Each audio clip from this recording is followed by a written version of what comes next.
นี่คือเป็นภาพบริเวณพุทธสถานภูด่านหลวงในหมู่นี้ตอนเช้าตอนสายมันผู้ข่าผ่านพาผสมพุทธสถานภูด่านหลวงนะนี่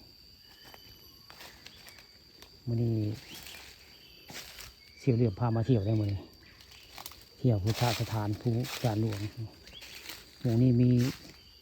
ต้นอย่างต้นไฮบ่ในบริเวณต้นไฮอยู่ด้านหลังของพุทธสถานก็ได้โอ้หมู่นี้แสดงว่ากุฏิเก่านะหมู่นี้เบื้องนี้กุฏิแต่หมู่นี้สร้างในโอ้โถเบื้องนี้ก็สิมดหลายได้ในเบื้องสร้างเพลงนี่คือเป็นบริเวณพุทธสถานภูด่านหลวงบ้านนาตาลในด้านหลังของพุทธสถานเพื่อนไม่เคยมาใช่ได้หมู่นี้เคยมาแต่ผ่านหรอกนะมันนี่มาเอาภาพบริเวณพุทธสถานภูด่านหลวงมาให้เบิ่งไม้ชมนี่คือเป็นบริเวณด้านหลังได้นี่คือด้านหลังพุทธสถานภูด่านหลวง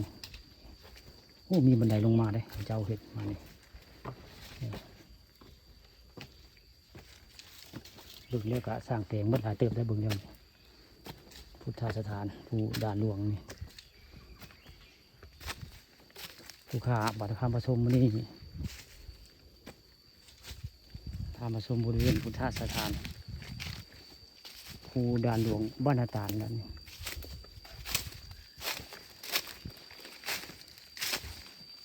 โอ้เป็นถ้ำเป็นหิว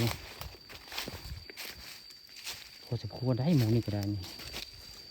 บุเคยมาแล้วหมูนี่เป็นกุฏิได้อยู่ในแถวนี้ก็ได้เป็นกุฏิเก่ากุฏิห้างได้นี่คือพุทธสถานภูด่านหลวงบ้านนาตาลแหละนี่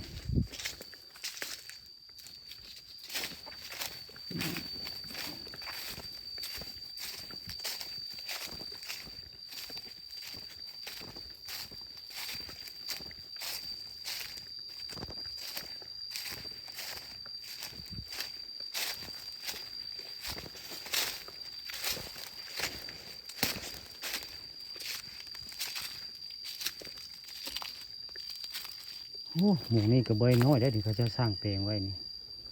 สร้างกระโตหัวภูได้สร้างกุฏิใส่บริเวณหัวภูบ้านนาตาลเนาะมีฮอดดอกกล้วยไม้ได้เนาะภูเขานี่พอ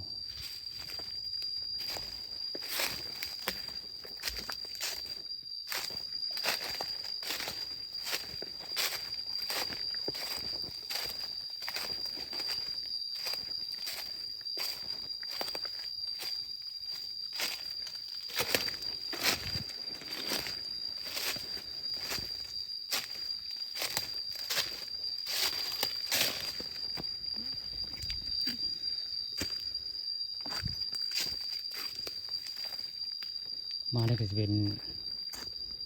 พญานาคและทางเข้า